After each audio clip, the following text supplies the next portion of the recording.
Ô Lelê, que a política brasileira tá parecendo série de Netflix, novela mexicana. O cenário é bem fácil de perceber. Você tinha o presidente Bolsonaro, fraco, abandonado. A hora que ele perdeu, a presidência da República, veio Alexandre de Moraes e o lulopetismo e partiram para cima do Bolsonaro como se tudo não tivesse mais solução. Aí surge uma figura, Donald Trump. E com a ajuda de Donald Trump, Bolsonaro volta a ganhar força. Voltando a ganhar força, o ministro Alexandre de Moraes e o governo Lula, você quase não vê eles falando nada, os dois se encolhem. De repente, o Donald Trump parte para cima do Alexandre de Moraes com um processo. E o Alexandre de Moraes recua e de repente ressurge atingindo o X do Elon Musk, seu principal aliado, e o Rumble, que estão chegando no Brasil. Pois é, meu irmão. O Alexandre de Moraes acaba de mandar mais uma ordem. Depois de mandar contra o X, uma multa milionária, agora uma ordem contra o Rumble, que é justamente o que os advogados do Donald Trump estão o acusando de fazer. É, meu irmão. Pega a pipoca, que parece que esse episódio aqui, parece que essa série da Netflix ainda vai ter muitos capítulos ainda. E a gente vai acompanhar um por um aqui com vocês. Então, só não esquece, tá, pessoal? Se puder estar fazendo o download de um dos livros aqui, você vai estar adquirindo bastante conhecimento. Amigo, invista dinheiro. Não, Sandro, mas eu ganho pouco, não importa. Comece agora. Então, faça o download do livro Segredos dos Ricos dos Investimentos. Meu irmão, se você não começar a investir, você nunca vai sair da corrida dos ratos. É simples assim. Tá? Então faz o download, você vai pagar o valor que você achar justo. Você fazendo o download de qualquer um dos livros aqui, você também está ajudando o canal, beleza? Mas vamos entender o que está rolando? Vamos entender o que virou a política brasileira. E vamos começar com isso aqui, O Alexandre de Moraes, ele não dobrou a aposta, ele triplicou a aposta. Depois que o Donald Trump entrou com um grupo de advogados de elite contra o Alexandre de Moraes, acusando que o Alexandre de Moraes está intimando empresas americanas sem seguir o rito do devido processo legal previsto em tratados, ou seja, ele acusa que o Alexandre de Moraes entrou com uma ação contra o Rumble e mandou uma intimação por e-mail sem observar o protocolo da carta rogatória, como tem que ser. E aí o Alexandre de Moraes justamente faz isso de novo para mostrar: eu não tenho medo de você. Será mesmo? Moraes dá 48 horas para o Rumble apresentar representante legal no Brasil. Ou seja, o Rumble é uma plataforma de vídeos igual o YouTube. E o Rumble acabou indo embora do Brasil porque o Alexandre de Moraes pôs tanta pressão em cima do Rumble que o Rumble falou: quer saber? Tô fora, vou embora do Brasil, aqui não dá para ficar, Então, acabou que o Alexandre de Moraes acabou triplicando a aposta aqui, não foi nem dobrando a aposta mais, foi para cima do Rumble, Só que vários advogados fizeram análise e a mesma análise da minha, tá? A decisão do ministro Alexandre de Moraes realmente ela é ilegal, você não tem a possibilidade de sair intimando empresas por e-mail, Assim, são vários pontos que eu julgo ilegais nas decisões do ministro Alexandre de Moraes. E aqui eu tô falando de independência, tá? Se tivesse certo, eu ia falar, você gostando ou não gostando. Mas estão erradas, como por exemplo, existe uma coisa que chama desconsideração da personalidade jurídica. Quando o Alexandre de Moraes foi contra o X do Elon Musk, aplicando multas ao X do Elon Musk, ele aplicou multas à Starlink do Elon Musk. Empresa que não tem nada a ver com o caso. Ou seja, no Brasil, cada personalidade é como se fosse uma pessoa diferente. É mais ou menos o Alexandre de Moraes falar: olha, eu vou determinar a prisão para você. Se eu não conseguir te prender, eu prendo a sua irmã. Entendeu? É a mesma coisa. Então, quando o Alexandre de Moraes foi para cima da Starlink, ele, quebrou toda a segurança jurídica para empresas que existem no Brasil. Não à toa as empresas começaram a fugir do Brasil, e não tiveram coragem de investir aqui. Quanto à decisão do Alexandre de Moraes, eu separei aqui do Marsiglia, que hoje vem trazendo muitos pontos ponderados sobre o que está rolando no Brasilzão, A decisão de Moraes para que o Rumble indique em 48 horas representante legal sob pena de suspensão da plataforma é nula. A súmula 410 do STJ, que regula o tema no país, impõe que as obrigações de fazer, como indicar um representante, sejam determinadas por intimação pessoal. Ou seja, o certo é que uma carta rogatória seja entregue em mãos dos representantes da empresa nos Estados Unidos. Mas sabemos que a lei e a jurisprudência pátria têm sofrido muitos atalhos. Da última vez que Moraes fez isso, a intimação ao X foi feita por publicação na plataforma.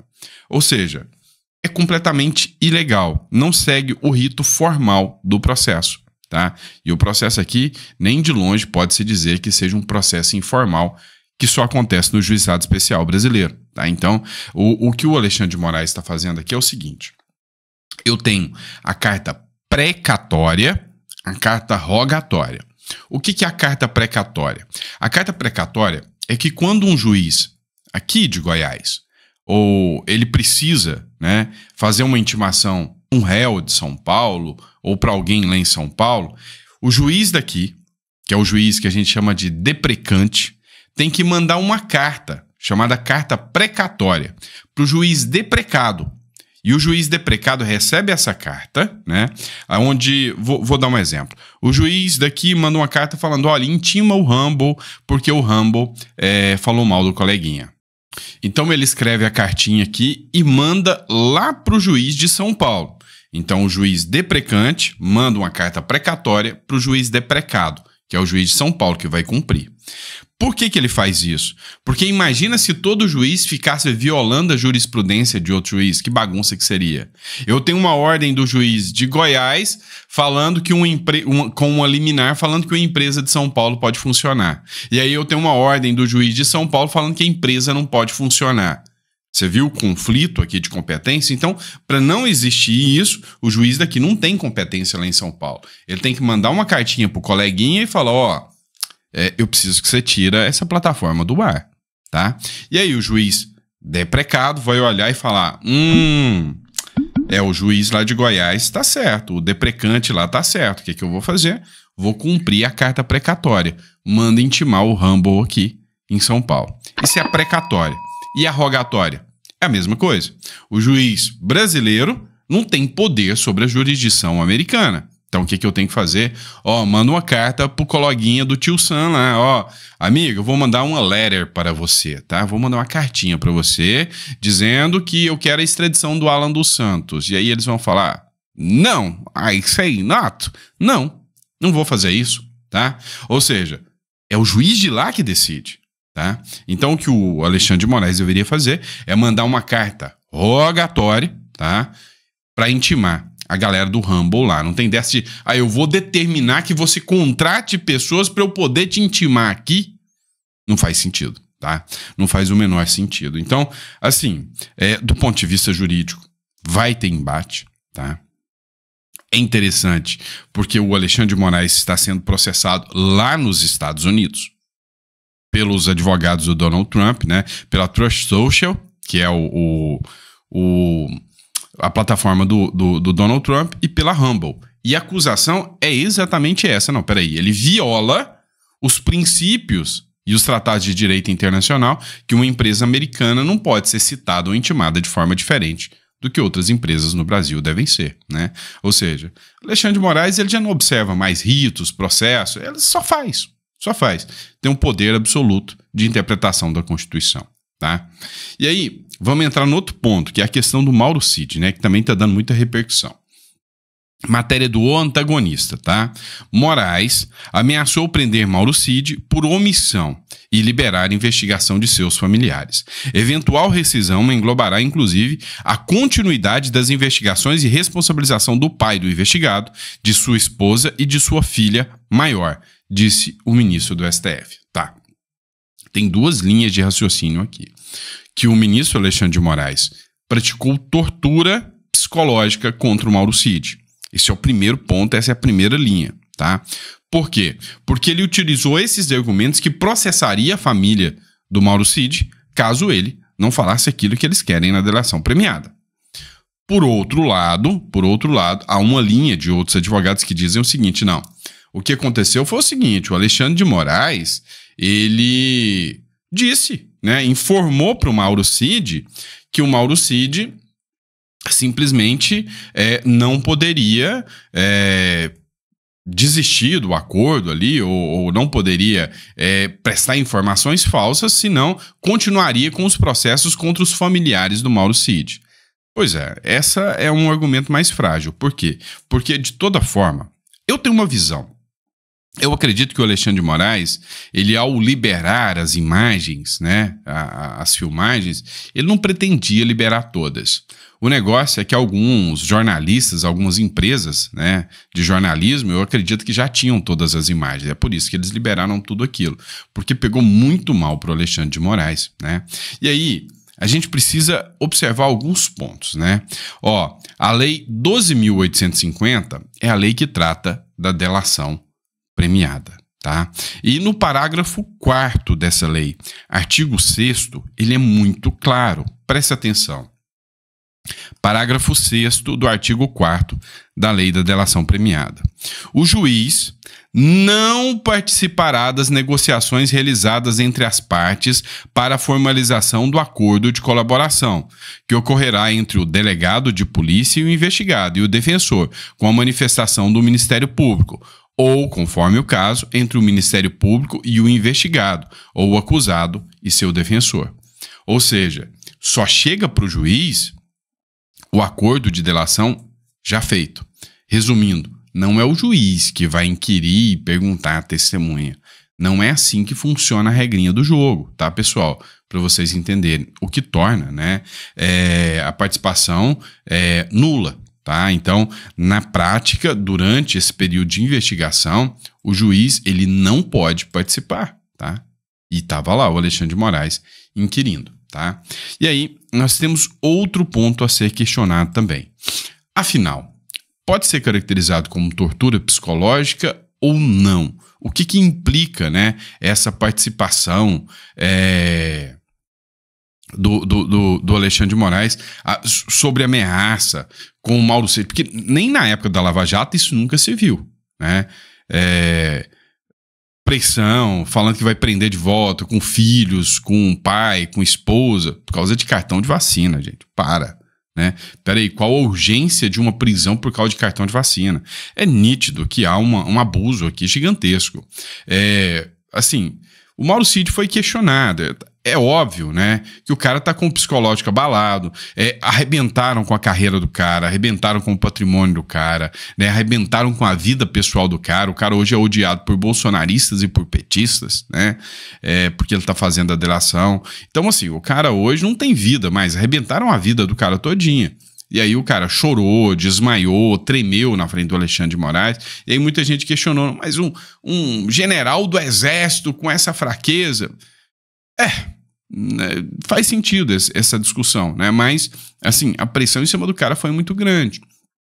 E aí a grande questão que paira aqui e sobre essas ações do Alexandre de Moraes, essa pressão psicológica que ele sofreu, que é nítida, né? As imagens falam por si só, o cara desmaiou, o cara tremia na frente do Alexandre de Moraes. Agora imagina o que não aconteceu por detrás das câmeras pro cara chegar, um general do exército chegar tremendo na frente do Alexandre de Moraes. Foi matéria do Metrópolis. Presidência da República, Lei 9.455, define os crimes de tortura. E aí vem aqui, constitui crime de tortura constranger alguém com o emprego de violência ou grave ameaça, causando-lhe sofrimento físico ou mental, com o fim de obter informação, declaração ou confissão da vítima ou terceira pessoa. Tá? Então, essa aqui é o artigo 1º que fala, se você constrange alguém e ameaça essa pessoa, aqui não fala que tipo de ameaça, pode ser uma ameaça de prisão, com o fim de obter informação, declaração ou confissão, segundo o artigo 1º da lei de tortura, pode configurar tortura, sim. Tá? Isso aí eu estou falando da legislação, eu não estou inventando da cabeça do Sandro aqui não, estou falando da legislação. E aí nós temos o último ponto que nós precisamos discutir, né? Ou seja, o Alexandre de Moraes, no mesmo caso em que ele não poderia estar tomando o depoimento do Mauro Cid, em que ele juiz tomando o depoimento do Mauro Cid, sendo que a lei da delação premiada proíbe isso. Ele é vítima também, né? E aí, a gente precisa lembrar os coleguinhas aqui, o quê?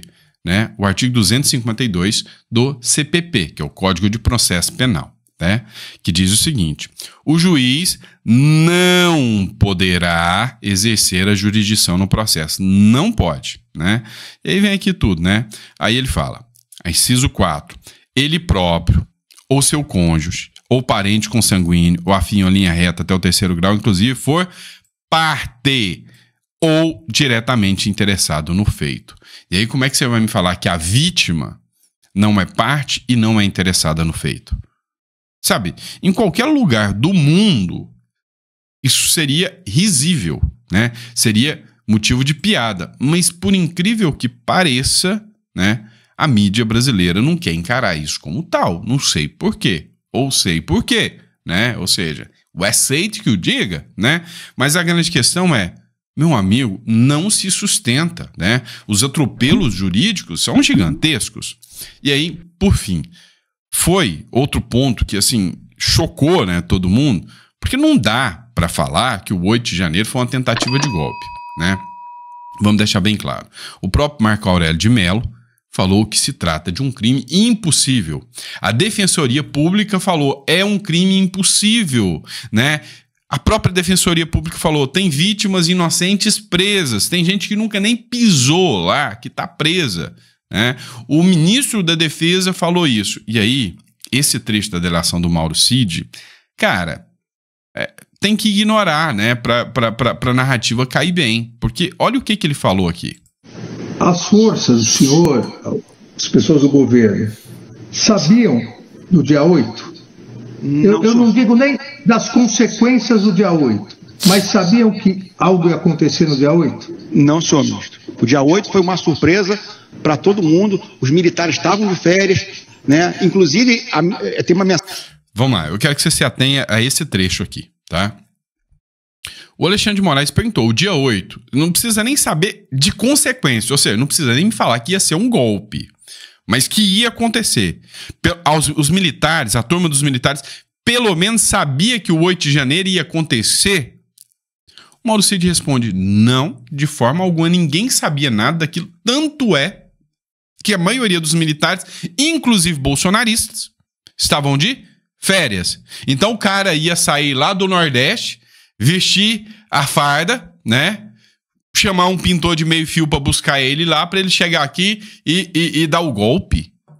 Porque um bando de velhinha invadiu o Congresso Nacional. Você tá de sacanagem. Você tá de piada, né? Então, olha só o que o Mauro Cid falou. Não, tava todo mundo de férias. Como é que eles iam dar um golpe? Mensagem minha, trocada com a minha esposa, que estava no inquérito, né? Que tá aquela confusão toda, né?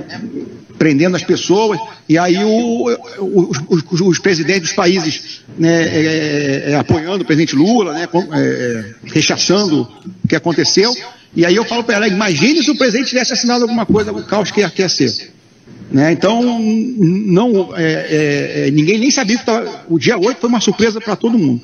Os militares estavam todos de férias, eu já estava desligado, eu estava de férias na casa do meu irmão, né, e realmente foi uma surpresa muito grande. Cara, se isso aqui não desmontar por completo essa narrativa de golpe, aí acho que já a questão já não é... Quer dizer, há muito tempo a questão já não é mais jurídica, é questão moral mesmo, né?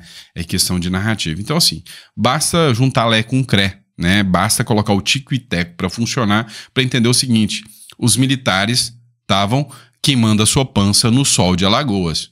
Essa é a realidade. Então... estavam fazendo nada, esperando nada, não tinha nada planejado, né? Agora, o detalhe aqui é que eles vão pegar só os trechos que eles interessam e descartar os trechos que não interessam, né? Fazer o quê? É o Brasil, não é? E é isso, pessoal. Espero que vocês tenham gostado. Gente, olha as informações que a gente traz aqui, tá? Então, assim, a gente precisa fazer pesquisa, conhecimento jurídico, conhecimento filosófico, conhecimento econômico. Então, a gente se prepara tanto para fazer esse conteúdo e a gente foi desmonetizado. Será que é porque a gente fala algumas coisas aqui que incomodam? Alguém percebeu alguma coisa que incomoda nos vídeos que eu falei aqui?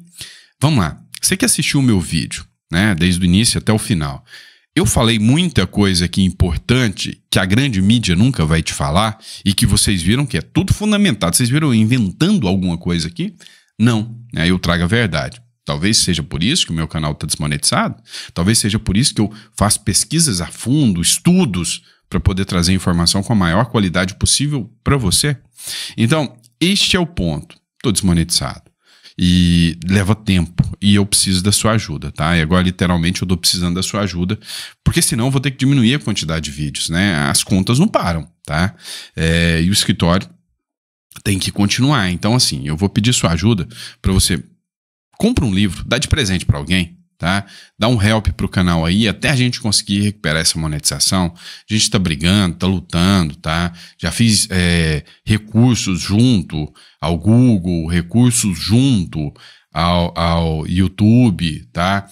Já tô buscando todos os mecanismos legais para mim recuperar essa monetização, mas literalmente eu tô pedindo ajuda para vocês mesmo, tá bom? Obrigado, pessoal. Fiquem com Deus e até o próximo editorial.